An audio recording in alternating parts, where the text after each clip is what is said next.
10 years ago, The Last of Us was released, and my life has never been the same. 6 years later, because I didn't play it until 2019, but ever since I snagged it to expand my ever-growing game collection, yikes, I knew I was in for a treat. See, The Last of Us means a lot to me. I don't know why, but for some reason, angsty 16-year-old me really resonated with this game. Be it the great soundtrack, the fluid gameplay, or gorgeous visuals, for 2013, those all definitely contribute in making this my favorite game of all time, but it would be just yet another post-apocalypse shooter game without one thing. The ladder puzzles, I'm kidding. Joel and Ellie. Say what you want about the formulaic gameplay or the archaic puzzles, but to me, that all takes a backseat to this deep, emotional relationship these two characters form throughout the first game. It's the backbone of the entire franchise. But don't take it from me, take it from the main man behind the game himself. As the story evolved and took different shapes and different forms, the thing that was always there was Joel and Ellie. The Last of Us isn't about clickers or 360 no-scoping cannibals or even saving humanity with a cure. It's about these two characters. And ever since I finished this game 4 years ago, I instantly resonated with it. Okay.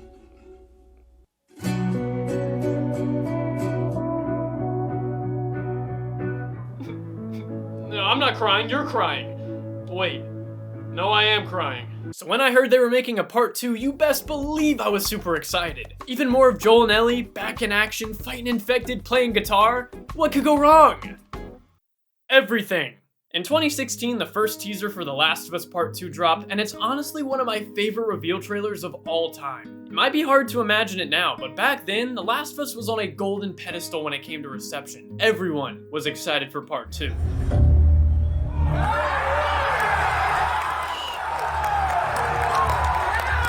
I remember watching this well before I played either games, and something about this teaser just sold me. Ellie playing the guitar all angsty while Joel emerges from a white light with his face hidden put many people on their toes. What could possibly happen to make Ellie so mad as to go on a revenge craze like this? Wait, you don't think? No. So many different theories emerged, with the biggest one being that Joel dies early on, turning Ellie into a 110-pound version of John Wick. But there's a reason internet theories aren't always true. They whack! On a fundamental story level, it would be solely unsatisfying and jarring to kill off one of the two main characters in the beginning of the second game, right? Now watch this drive. Now if you've been living under a rock, or perhaps had a life, you wouldn't know that The Last of Us Part 2 is one of the most controversial games. Saying The Last of Us Part 2 wasn't divisive might be the second biggest lie behind them saying Ellie was the only playable character in the game. Because surprise, surprise, he plays Joel too. For 5 minutes and then he dies the next time you see him. Now discourse surrounding Part 2 when it came out and even now is extremely black or white. You either love it or you hate it. You had some people saying it was the second coming of Christ, giving it 10 out of 10s while ignoring very fair criticism. And on the other hand, you had some people rightfully upset about certain story elements, but maybe for the wrong reason. It's an ungodly mess of a plot that actively goes against good character and storytelling for the sake of meeting a feminist social justice warrior agenda. Outside, it was a huge mess, especially since major leaks for the game came out months before release. Now I tried to steer clear from them drippy pipes, but holy moly, screenshots, gameplay, the freaking ending was all leaked before release. Despite my best efforts, going into the game I knew that Joel died in the beginning and that we play as his killer, Abby. Now hearing that half of what made the first game so good was off to the greens within an hour sounded like the worst decision in the world. But I decided since the same studio and creative director who made the first game was making the second, I'd reserve judgment until I played it all the way through. And so I did. And man. The Last of Us Part 2 is a complete anomaly for me. It has parts I love, holy golf balls, arguably higher highs than the original. Any scene with Joel and Ellie, perfection. I literally can't listen to Take On Me the same anymore. Thanks. But those lows? Oh, those lows. Now I do know for a fact, I don't like it as much as the first game, that I can say for certain. But I do respect it for trying to crush my heart into a million little pieces and leave me feeling empty inside. Or I have Stockholm Syndrome. I'm not lying when I say I flipped between loving and hating this game so many times over the years. Ellie and Dina's relationship is awesome and adorable, but Joel's not in the game. But the parts that he is with Ellie are amazing and on par with the first or even better. But Joel's not in the game. Abby wins me over by the end and her gameplay is fun, but Joel's not in the game. But lucky for us, today's the day we finally find out if The Last of Us Part 2 is either the greatest 10 out of 10 subversive sequel in video game history, or a piece of crap. And the answer, masterpiece or trash, lies behind this very curtain. That's right, the debate behind this game will finally be settled. But since the answer will be revealed soon, let's go over the game and try to find out for ourselves if The Last of Us Part 2 is either perfect or garbage. But how do you even determine the quality of a game like The Last of Us Part 2? I give it a 6. A 6? I mean, its graphics, animations, and attention to detail are the best in the industry, yet some people would compare it to the Black Plague. Well, the way I see it, whatever the game's genre is determines how you view the quality of that game. Call of Duty's quality is hinging on the second-to-second fast and smooth gameplay meant to give you dopamine overdoses and anger issues. Mario games' quality are judged based off the platforming and moveset. Therefore, with story-centric games like The Last of Us, the make or break is, you guessed it, if Joel survives. Why'd you have to kill him? I'm sorry. How the story's implemented. Story-focused games put all its eggs in one basket, so if it over-delivers, well shoot, you got a good game on your hands, and a lot of eggs. But if the story under-delivers, then you have a bad case of the biggest gaming controversy ever. Whether or not that's fair is a different discussion, but when it comes to story-focused games like The Last of Us, the pacing, context of the story, and details within determines the enjoyment of that part of the game. Everything else, gameplay, graphics, soundtrack, is in service of telling that story. So in the first game, you don't judge this winter section based on if Creepy David's boss fight was good. It wasn't. You judge it off how it serviced the story, and by golly, my eyes sweat every single time here. Joel finally taking Ellie in as his own daughter is what this scene is about, not this 2000s era boss fight. So hopefully you understand the lens in which I view Part 2. The gameplay fun factor is important and can definitely contribute to telling the story, and shoot, some sections are clearly much better than Part 1 gameplay-wise. But it's the context of the story that determines the quality of that part of the game. So how about we take a look at that story and see just what makes The Last of Us Part 2 so loved and so hated.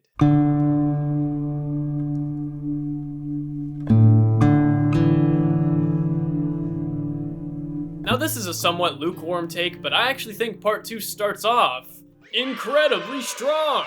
It opens with none other than Joel himself, going over the events of the first game, spooking Tommy the heck out. It definitely frames it in a way that views Joel's decision to save Ellie as a bad thing, but doesn't outright tell us to think that way. It's important to remember, the reactions and views characters inside the story have doesn't exactly mean the game is pushing those same views. It's a realistic reaction to not be on board with a guy straight up nuking an entire hospital, soldiers, staff, medics, oh my, and although Tommy is straight up horrified when Joel admits to what he did, he even admits he couldn't say he'd have done differently. Now lots of people's problems with this story stem from the fact that they feel the game demonizes Joel as the supervillain whose gruesome death is justified, but I'd argue it does the exact opposite. While characters are realistically horrified by his actions, the game and Joel himself justify why he made the decision in the first place. Maybe not through direct dialogue, but the flashback scenes with Joel and Ellie and the scene coming up go to great lengths to show the humanity in Joel. But with a great horse riding section that gets you right into that Last of Us mood with great visuals and an even greater soundtrack, we then get the dynamic duo. This scene not only single-handedly got me into learning guitar, goodness this song is touching, but it pulls at the heartstrings, pun very much intended.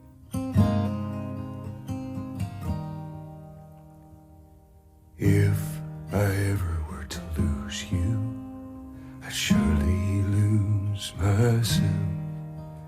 This one song performed by Joel perfectly touches on not only his arc in the first game, justifying his actions and explaining why he did what he did to save Ellie, but it simultaneously sets up Ellie's arc for this entire game. All from one song, and a song that released canonically before Outbreak Day, just to be that much more realistic. Dang, this game starts out great. Already, Part 2 proves that it has what it takes to be just as good as Part 1, if not better. I think those who dislike Part 2 overlook the fact that this scene, along with many others, are kind of on Joel's side when it comes to why he did what he did. The entire first game is basically a setup to explain why he chooses Ellie over a vaccine, and the second game isn't any different. And the game shows how him killing, say, somebody's dad, for instance, can bite him in the backside later. But a game showing the realistic consequences of someone's actions isn't in any way demonizing him. So with this great opening, we're reintroduced to our three main characters, Joel, Ellie, and Tommy, establishes this will closely tie into the decisions from the first game and looks to be all happy sailing. Overall, it's a great start to part 2. And then it keeps going.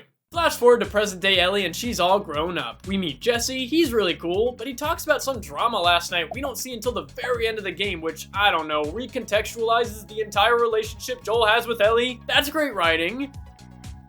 No. See, at this point of the game, we don't know that Joel and Ellie have had a falling out, so we still think that they're both still cool with each other. But in a heart-wrenching twist, this was actually the first day of them rekindling their broken relationship. And I think this works. Maybe? The last scene of this game recontextualizes everything we just played, with it showing that Ellie wasn't just mad at Abby for killing Joel, but that she was broken that Abby took away her chance to fully forgive him, with him just the night before starting to rekindle their relationship. And although it definitely works to make me that much more sad, I can't help but feel it's somewhat cheap to hold back the scene until Ellie just remembers it at the end. The scene on its own is perfection, plain and simple, but it's the placement that bothers me. But regardless, we go throughout the town, pick up our bigot sandwiches, and are about to go on patrol with Dina. Now, I personally love how Naughty Dog accomplishes multiple things at once here with this seemingly useless snowball fight. But through it, we meet Dina, are shown their relationship, get a super subtle combat tutorial, and have some fun, all while pummeling kids with snowballs. Now that is good game design. We play what's supposed to be a normal day of patrol with Dina, finding loot as they talk about their plans. Ellie was gonna watch a movie with Joel. My heart hurts. Honestly, this opening, besides the weird writing at the beginning, is really solid. We're eased right into the combat with the infected, and it's just as smooth as ever. Now, some people weren't too happy that the gameplay was largely similar to part 1, with not much innovation, but if it ain't broke, keep your grubby little hands off it because I can't get enough of the gameplay and combat. Naughty Dog brings their to be expected quadruple A shine and polish to these animations.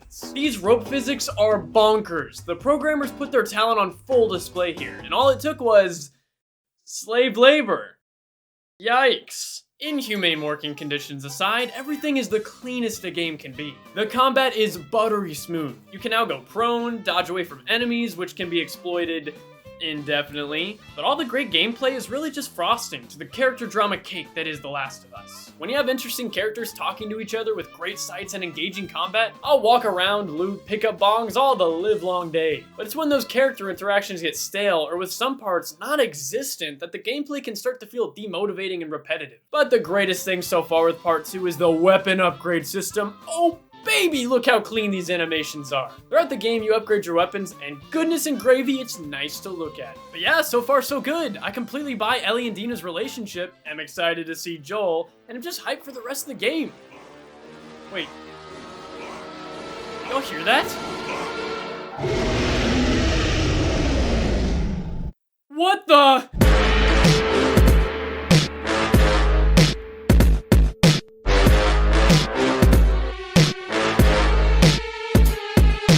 Abby, perhaps one of the most controversial characters in gaming history. What am I saying? The most controversial. And just by looking at her, I thought Abby's design is freaking cool. Sure, her absolute shredded physique is a bit unnatural, especially in a post-apocalyptic setting, but if I can forgive Joel's intense old man strength, I can look past a bit of muscle. Pushed 185 pounds yesterday. A lot of muscle. I personally think it's awesome to control a freaking unit beating people up, where Ellie has to expertly cut down enemies, weaving in and out, making sure to dodge, while skillfully taking the baddies down. Abby hits them with a mean right hook and takes their lunch money. But what I think elevates Abby's entire look is the meaning behind her muscles. It's not just that she came out of the womb slamming creatine and repping 225. As are shown in the flashbacks, she was just a normal looking girl. But it's once her dad is killed by Joel that you see her grow into the protein pounder she is today. Her muscles are a direct embodiment of her anger and thirst for revenge. By the end of the game, when she's captured and hung up on that post, you see exactly where that path leads you. She's not up there making a protein shake and eating 5,000 calories a day. She's lost her physique. This was the cost of her anger and revenge. And the fact that none of this is directly stated is why I think part 2 has the ability to be perfect, but just misses the mark every once in a while. A lot. If you take out the Joel part of Abby's story, she's a great character that sticks up for her friends, disregarding what, sports she plays later. But regardless of Abby killing Joel, people wanted this to be a Joel and Ellie adventure like the first game, me included, but part 2 is really an Ellie and Abby game, with with Joel being the drive for the plot. And the sections we play as Abby in part 2 are pretty fun. She's a freaking Hulk, beating infected up, not to mention she's the best weapons in gameplay segments. And although her section has the same exposition dump problem like an Ellie section, but on steroids, with us not knowing who the balls anyone from this group is or what they want, she's a likable enough character. I think my only issue with Abby is how she's used in the beginning of the game. While she's in Jackson, we're told her whole group is searching for Joel to lure him out and trap him somewhere, and probably not to play cards. We can corner one of the patrols and get confirmation, and then, I don't know, maybe find a way to lure him out. But the issue arises that Jackson is a freaking city. How in the world are they gonna get one guy when there's hundreds and they're armed and protected? Well, that's when Abby gets a great idea. She decides to run around by herself and oopsie stumbles upon the exact guy she wanted to kill. Here we go. Why don't you say whatever speech you got rehearsed? Get this over with. Joel's death, but to be more specific, the reason why he dies is borderline character assassination. Literally. So we know Joel, right? A more than hardened survivor in this apocalypse he's now lived more than half of his life in. It's alluded to that he did some more than morally questionable things in the past, so much so he even predicts some of the tactics a band of murder people will use on them. Guy asks for help, run him over with your car. That's Joel. So it's just a bit odd that when Joel saves this complete roided out stranger whose biceps are so sharp they clip through her model, he willfully goes back with her to her group's gated community, outnumbered and with no backup besides Tommy. Now I understand the blizzard and the zombie chase makes everything a bit hectic, but there is no way in a golf cart that Joel and Tommy are this trusting, especially to this absolute muscle machine. So already the circumstance is extremely iffy. I know some people will say 5 years in a safe gated community will lead to Joel's survival instincts to fade, but if that were the case, show us. But my theory is they wanted Joel to have as little screen time in the beginning as possible to make his death that much more shocking. So they said, screw it. He saves the girl specifically looking for him and heads back to their camp outnumbered. See, having a character go from one thing to another with no prior knowledge in between is not genius. It's just bad writing. But you know, maybe this whole situation is passable. But nothing is more out of character than the scene coming up. Joel, a man made for the apocalypse, goes into a room outnumbered by a group of random people he just met, armed to the freaking teeth, walks in the middle of the room, and says his name.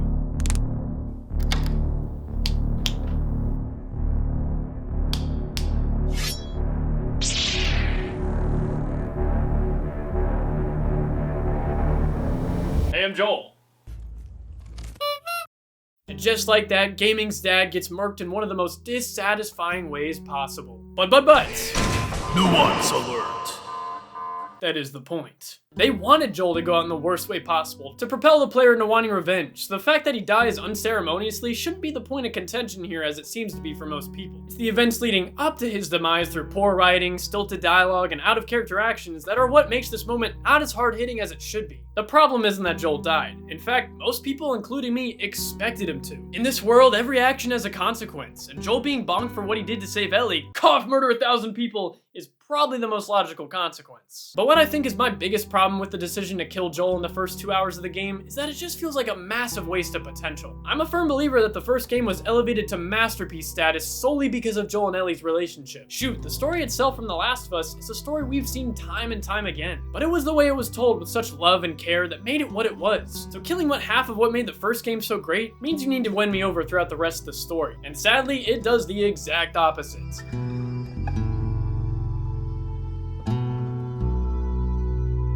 After Abby killed Joel, I wanted to see her get clapped.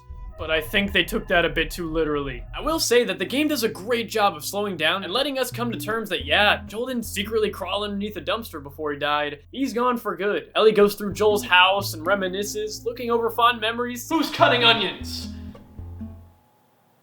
She looks at pictures of the two of them. Ellie is dead set on getting revenge for Joel by tracking down Abby through any means necessary. And although Tommy agrees, he wants to protect Ellie by putting together a group first. Ellie tells him that she's leaving tomorrow with or without him, so it's a bit of a weird decision by Tommy that he leaves overnight. She can't stop us. I'm leaving tomorrow, and if you want to come with me, great. I don't care. You can't talk me out of this. This poor girl is obviously in pain and needs comfort and a father figure. Joel would have wanted me to be there for her if anything ever happened to him, so I know what I need to do. I'm gonna go. Most people are upset about Joel or Ellie's characterization in this game, but dang, Tommy was done the dirtiest out of anybody. He knows Ellie would leave with or without him, and although he does ask Maria to lock her up after he leaves, he knows dang well Ellie has that teenage angst / thirst for blood, and will hunt down Abby no matter what. It's just extremely weird that Tommy leaves on his own instead of protecting Ellie by not only being there for her, but also, I don't know, keeping her safe throughout the cross-country journey where they both encounter hundreds of murder people. This was the first big red flag for me that the plot of this game would be a bit flimsier than the first one. I'm assuming they did this to get Tommy out of the way so it could be Dina and Ellie's story, and that's fine. But if you have to not only stretch a character to get them killed for the plot, but then stretch another character even more, maybe your plot needs some work. But regardless, these are the cards we're dealt. Tommy's going after Abby in Washington, and Ellie and Dina are close behind. And that's the main plot for Ellie's portion, and boy is it agonizing to get through. Ellie's section in Seattle is especially brutal, and that sounds like crazy talk considering we shoot straight into the coolest open area in the game with great level design.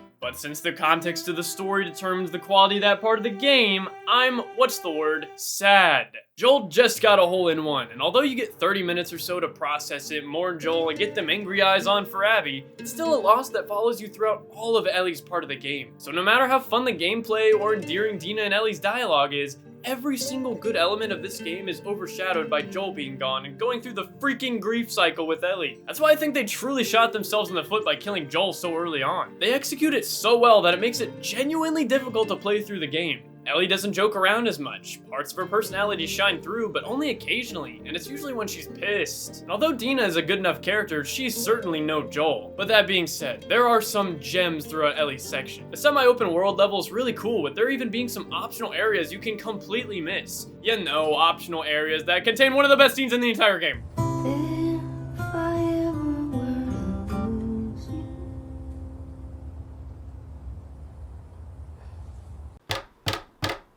I am glad my exploration energy wasn't completely drained yet at this point, because dang, this is a great scene. Ellie and Dina finally get a breather where they can just relax. You can tell Ellie's thinking about Joel. Bravo to Ashley Johnson for portraying Ellie so well in this game. But sadly, with Ellie's section of the game post-Joel being about as long as the first game was, these great scenes feel way too few and far between, making it feel slow and boring. Whereas in part 1, you get the introduction, QZ zone, city, forest, hydroplant, college campus, snowy factory, and firefly facility all across the entire country over all 4 seasons. In part 2, through that same amount of playtime, you get a really cool winter intro sequence, the city of Seattle for 9 hours, and then a California sequence at the end. Not only am I depressed because Joel died and the story is slow for 9 hours, but I'm stuck in Seattle. I'd be depressed regardless. Then take a look at the side characters compared to the first game. You had Joel and Ellie with some great supporting characters throughout, like Tess, Bill, Sam and Henry, David, killing David. But in part 2, it's just Ellie and Dina, with Jesse tagging along in one segment. And there's also a surprisingly large amount of gameplay being just Ellie by herself. And with a game like The Last of Us, where character interactions make up most of the game's quality, it's just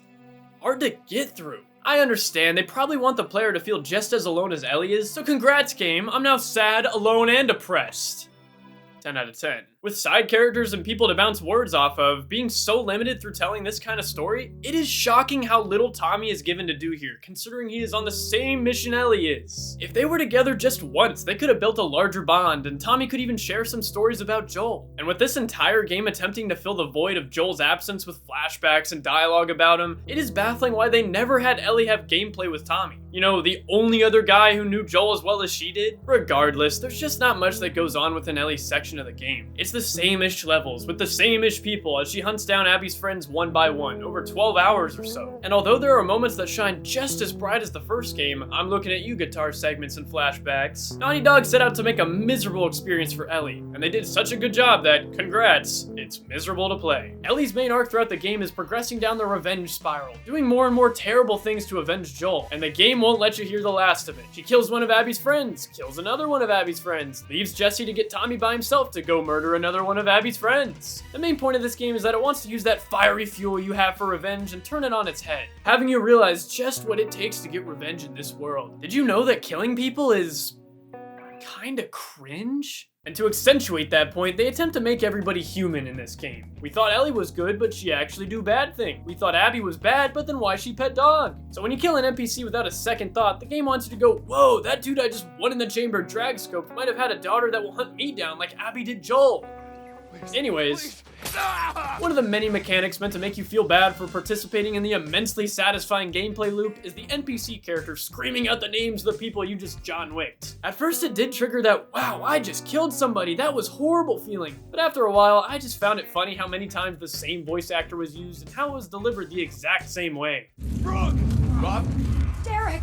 Zoe? Alejandro Gonzalez III, Jr., fourth in the line for the throne. No! There's also the addition of dogs in combat, and you can see where this is going. They sniff you out, and the only way of getting rid of them is to pet them by using square wrong button. If you were like me and just ran away from every single dog to get to the next checkpoint without hurting one, good on you. But trust me, the game really wants you to hurt the dogs. With mechanics like this, it really brings out the flaws of the game, because throughout these apparent horrible atrocities you commit, Ellie is stone cold Steve Austin.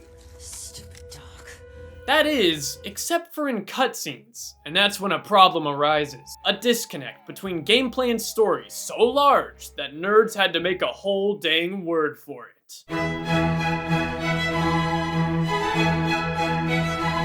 So the Achilles heel, the Joel's 9-iron of this game, is a little vocab word thrown around in the discourse surrounding this whole debacle, with that being Ludo-narrative dissonance. And trust me, there's plenty of lewd to go around. So a little English lesson for ya. Ludo-narrative dissonance refers to how the gameplay comes into conflict with the plot and the story. A grounded, gritty, ultra-realistic story with mature themes and rich emotions. Wacky handcrafted ladder puzzles. Multi-dimensional characters suffering horrific ambivalence over the choice to kill one person. WLF genocide speedrun. See, the Ludo-narrative dissonance kicks in when the gameplay pulls you right out of the story, and with story-driven games like The Last of Us, this is number 1 on the no-no list. It's mega weird when Ellie's absolutely distraught over killing Nora, debating if this whole thing is even worth it, right after pulling a Joel and demoing an entire hospital just before without a second thought. But that isn't to say Part 1 didn't have Ludo-narrative dissonance either. In fact, the entire game is riddled with it. Wacky ladder puzzles don't actually exist in real life, therefore, yikes, Ludo-narrative dissonance. But, how am I getting out of here?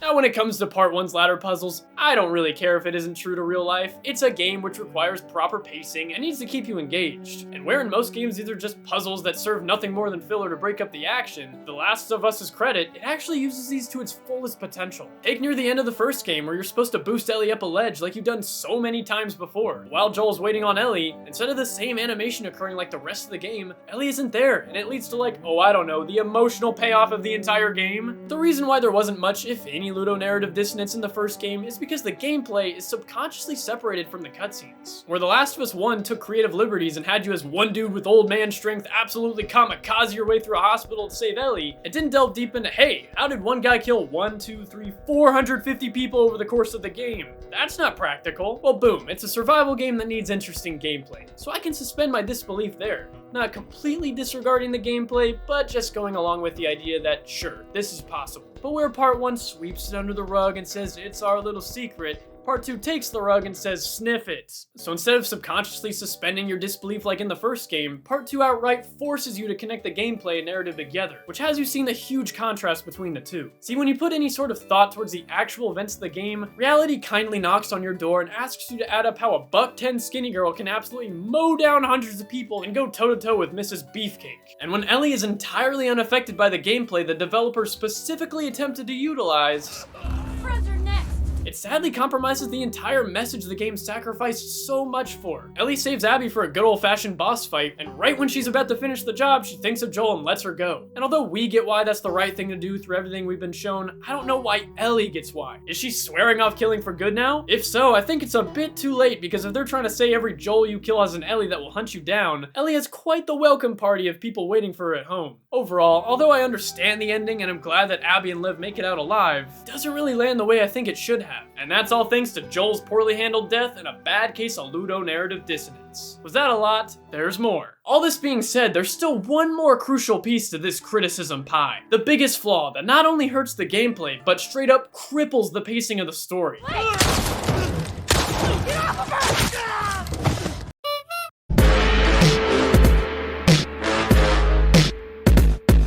The Last of Us Part 2 structure is beef for bananas. Whereas Part 1 was told directly from Joel and Ellie's perspective, completely linear timeline-wise, like so, Part 2's timeline is a bit more complicated. The game starts out as Joel in a flashback, then switches to present day Ellie, then switches to this new girl Abby, she's freaking ripped. Back to Ellie and her girl Dina, aw they're cute, then Abby and her group, they're not. Then Ellie for a lengthy while, flashback who's cutting onions, back to present day flashback, present day, then as the story climaxes, boom, huge 9-hour flashback with Abby. Inside this flashback we get another flashback with Abby, then current flashback Abby, then flashback Abby, back to flashback Abby, then another flashback within this flashback, back to flashback Abby, which leads us to the present day, then flash forward to Ellie, then switch to Abby, then Ellie and credits, and a little bit more complicated. Now, flashbacks and non-linear storytelling are not bad by any means. Far from it. It's just difficult to pull off. And when you shoot for the stars, you fall double far if you fail. And when you fail, your story can suffer. And suffer Joel, I'm sorry, the story certainly does. We've spent just about 12 hours through Ellie's story, wanting to get revenge on Abby, doing terrible things along the way. And just as the climax of the story begins and things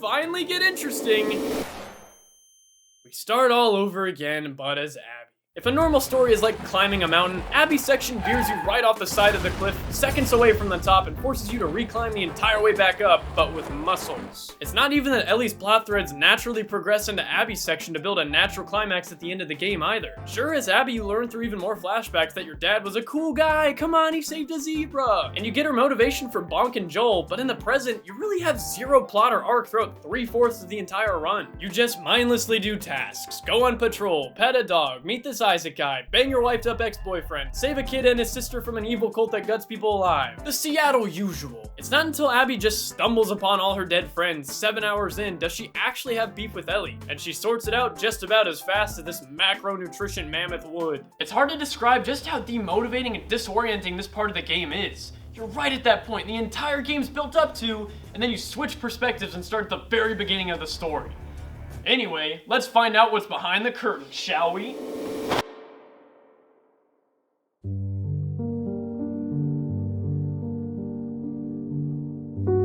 It's not easy being a line divider. People breaking the rules by walking underneath or bumping into you. The job is tough. I'm the only thing standing between this line and complete anarchy. Well, lucky for us. Dude! Oh, sorry. Today's the day. Frickin' idiots. If only they could see it from my perspective, they'd understand how truly misunderstood I really am. I'm freaking ripped! So yeah, The Last of Us Part 2 feels like it was almost set up to fail. Sure, they did the best they could have with what they chose to do, but that doesn't make it great. It's like if you were forced to make a cake out of eggs, flour, cake mix, and a gallon of vinegar. Sure, it looks pretty, but something doesn't taste right. Now I know what you're thinking in this very moment. How would I, with my infinite wisdom and college-level writing expertise, have fixed a game like The Last of Us Part 2? A game riddled with pacing issues, a stilted structure, this guy? Now at the surface, it seems like a monumental task, juggling all these numerous plot threads. Picking up from Part 1, Joel's lie, introducing characters from Jackson like Jesse and Dina, Joel and Ellie's deteriorating relationship over those 5 years, shoot, Abby's introduction, her workout routine, was it push-pull legs? No way, cause look at those biceps. Abby's group, the Seraphites, their conflict with the WLF. I mean, holy crap, with the sheer amount of stuff going on, it seems like we got the best Part 2 possible. We'll grab that popcorn, maybe even a LaCroix, because here's how I would fix The Last of Us Part 2.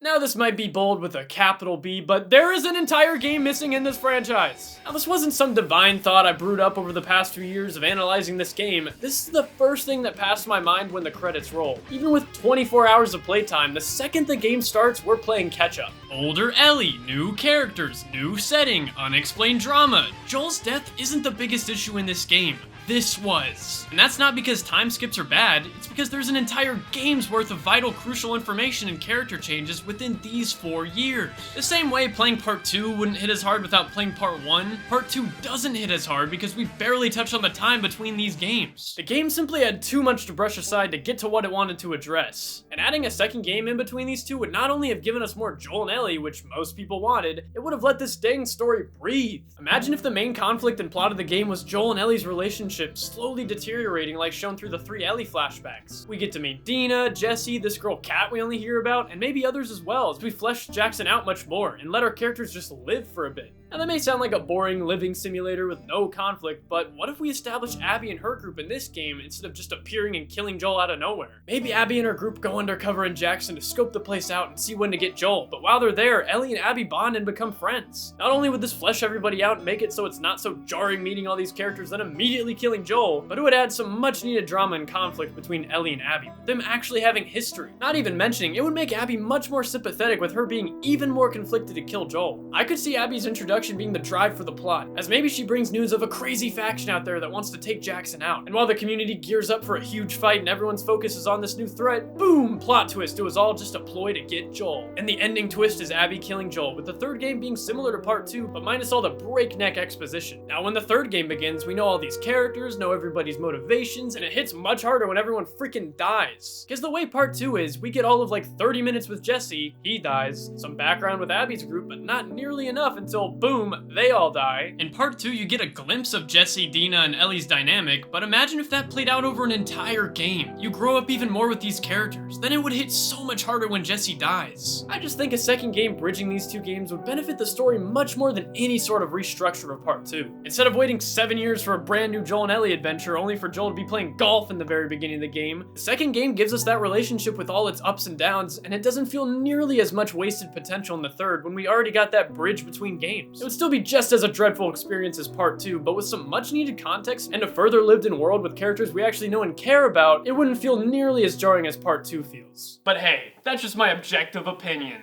But with everything being said, I think it's finally time to find out what The Last of Us Part 2's true quality is. The pinnacle of storytelling itself, or a big ol' stinker? Let's find out.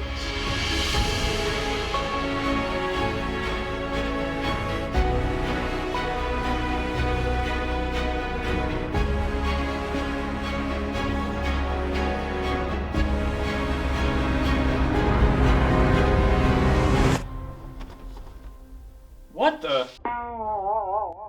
There's nothing there? Oh, it's an art gallery. Of course it doesn't make sense.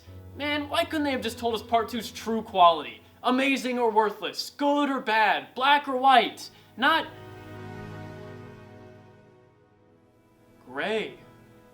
Wait, so a game doesn't have to be perfect or terrible, but something in between? I guess it is kind of unfair to shove art into absolute boxes of either perfect or terrible. I just went over how great this game was despite not enjoying some parts. I mean, holy crap, this game, despite some hiccups, is still incredibly profound and moving. Maybe something can have great elements but have stuff you didn't enjoy. This game for sure had story elements I really disagreed with and wished were changed, but some scenes and themes inside this game I can say are perfect. Those onions were being cut all throughout the game. So I guess needless to say, after 2.5 years of constantly thinking about this game, analyzing its strengths and weaknesses and everything in between, flipping between it being the best game of all time or the most disappointing, I realized that, although I don't know what rudimentary score out of 10 I would give The Last of Us Part 2, I do know I appreciate this game for trying something different, for making me feel something. So I know that The Last of Us Part 2 isn't perfect, but it didn't need to be, and that's okay.